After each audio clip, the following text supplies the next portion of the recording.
Hello friends, welcome to Shasha's time. இன்றைக்கி நம்ம முளைக்கட்டிய தானியங்களை வச்சு ஒரு சூப்பரான ரெசிபி பார்க்க போகிறோம். முளைக்கட்டிய தானியங்களில் முளை கட்டாத தானியங்களை விட 30% அதனுடைய ப்ரோட்டீன் லெவல் இன்க்ரீஸ் ஆகுது. அப்போ எவ்வளோ ப்ரோட்டீன் நமக்கு கிடைக்கும்னு பாருங்கள். அதுவும் இல்லாமல் பயிர் வகைகளில் வந்துட்டு ஃபேட் கண்டென்ட் ரொம்பவே கம்மி. இது எப்போவுமே ப்ரோட்டீன் அண்ட் ஃபைபரோட கண்டென்ட்டு தான் அதிகமாக இருக்கும். ப்ரோட்டீன்ஸ் அதாவது புரதச்சத்து, இது நம்மளுடைய உடல் வளர்ச்சிக்கு ரொம்ப ரொம்ப முக்கியமான ஒரு விஷயம். ஃபைபர் இதய சம்மந்தமான பிரச்சனைகளை தடுக்கிறதுக்கும் பிளட் சுகர் லெவலை கண்ட்ரோல் பண்ணுறதுக்கும் ரொம்ப ஹெல்ப் பண்ணுது. மெக்னீஷியம் அண்ட் பாஸ்பரஸ், இது ரெண்டுமே நமக்கு ஒரு கால்சியம் எந்த அளவுக்கு நமக்கு போன்ஸ்க்கு ஹெல்ப் பண்ணுமோ அந்த அளவுக்கு போன்ஸோட ஃபார்மேஷன் அண்ட் ஸ்ட்ரென்த்துக்கு ரொம்பவே ஹெல்ப் பண்ணுது. முளைப்பயிர்களில் ஜிங்க்குங்கிற தாதுவும் அதிகமாக இருக்குது. இது என்ன பண்ணும் அப்படின்னா நம்மளுடைய உடலின் எதிர்ப்பு சக்தியை அதிகரிக்கிறதுக்கு ரொம்பவே உதவி பண்ணுது. இப்போது இந்த முளைக்கட்டிய பயிரை வச்சு ஒரு சூப்பரான ரெசிபி ரெடி பண்ணிடலாம். நம்ம அதுக்கு தேவையான இன்க்ரீடியன்ட்ஸ் எல்லாமே அதோட மெஷர்மெண்ட்ஸோட டிஸ்கிரிப்ஷன் பாக்ஸில் கொடுத்துருக்கேன், செக் பண்ணிக்கிங்க. வீடியோக்குள்ளே போகிறதுக்கு முன்னாடி நம்ம சேனல் ஷாசாஸ் டைமை புதுசாக பார்க்குறவங்க சப்ஸ்கிரைப் பண்ணிக்கிங்க.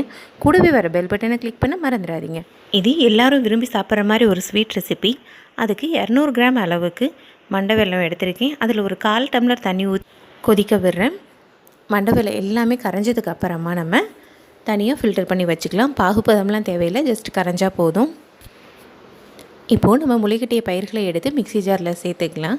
நான் 200 கிராம் அளவுக்கு சுண்டலும் 200 கிராம் அளவுக்கு பாசிப்பயிரும் எடுத்திருக்கேன். ரெண்டையுமே மிக்ஸி ஜாரில் எடுத்துக்கிறேன். நான் ரெண்டையும் அதிகமாக தண்ணி ஊற்றாமல் கொரகொரப்பாக அரைச்சி எடுத்துக்கோங்க.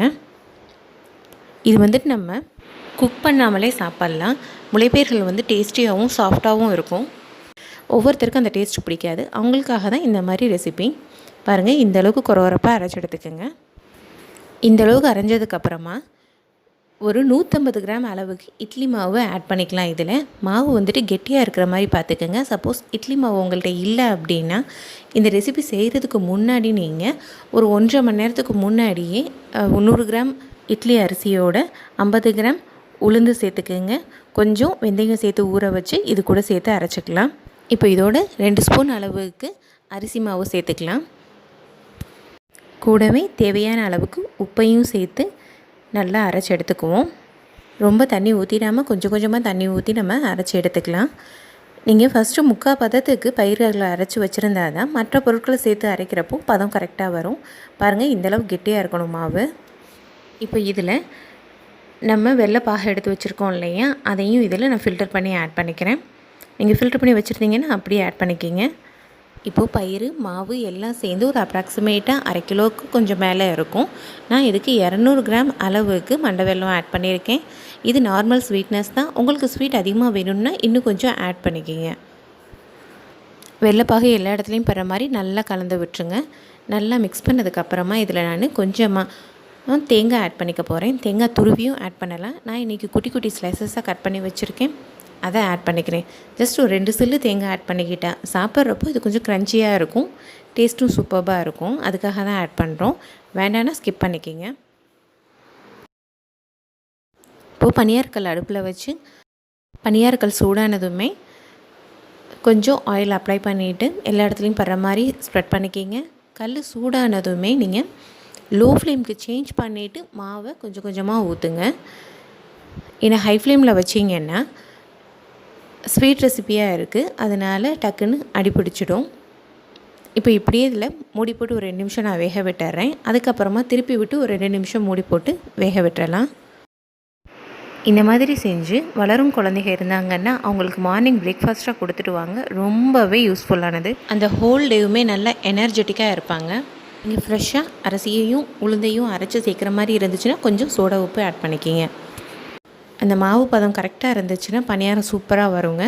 சப்போஸ் உங்களுக்கு மாவு கொஞ்சம் நீர்த்து போச்சு அப்படின்னு இருந்தாலுமே டோன்ட் வரி, பணியாரத்துக்கு வேறு நம்ம தோசையாக வார்த்து எடுத்துக்கலாம். ரொம்ப ரொம்ப டேஸ்டியாக இருக்கும். நான் அதையும் இந்த வீடியோவில் செஞ்சு காட்டுறேன். இப்போ இந்த பணியாரம் எல்லாமே நான் திருப்பி போட்டுட்டு மூடி போட்டு ஒரு 2 நிமிஷம் வேக விட போகிறேன். லோ ஃப்ளேம்லேயே போதும். 2 to 3 நிமிஷத்துலேயே இது நல்லா குக் ஆகிடும்.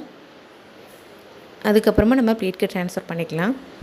பார்க்கவே சூப்பராக, அதுவும் இல்லாமல் இதோட அரோமாவும் ரொம்ப சூப்பராக இருக்குங்க. டேஸ்டியாக இருக்கும். இது பார்த்ததுமே சாப்பிட்ணுன்ற எண்ணம் தான் வரும் எல்லாருக்கும். நான் மீடியம் சுகர் தான் ஆட் பண்ணியிருக்கேன். அதனால் நான் மண்டை வெல்ல பாகோடையே இதை நான் சர்வ் பண்ண போகிறேன். ரொம்ப சூப்பராக இருக்கும் டேஸ்ட் இப்படி கொடுக்குறப்போ. மோஸ்ட்லி இது கருப்பட்டி பாக எடுத்து இந்த மாதிரி சாப்பிடுவாங்க. கருப்பட்டி இல்லை, ஸோ நான் மண்டவெல்ல பாக வச்சுருக்கேன். டேஸ்ட்டு அருமையாக இருக்கும். நீங்களும் ட்ரை பண்ணி பாருங்கள்.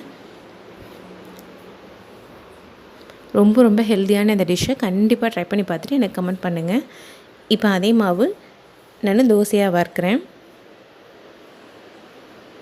இதுவும் டேஸ்ட் நல்லாயிருக்கும். தோசையாக வறுக்கிறப்பையும் ஃப்ளேம் வந்துட்டு அதிகமாக இல்லாமல் மீடியம் ஃப்ளேமில் பார்த்துக்குங்க.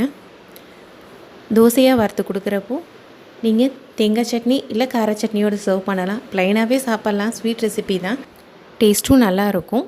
சப்போஸ் சைட் டிஷ் வேணும் அப்படின்னு எக்ஸ்பெக்ட் பண்ணுறவங்களுக்கு நீங்கள் அந்த மாதிரி செஞ்சு கொடுக்கலாம்.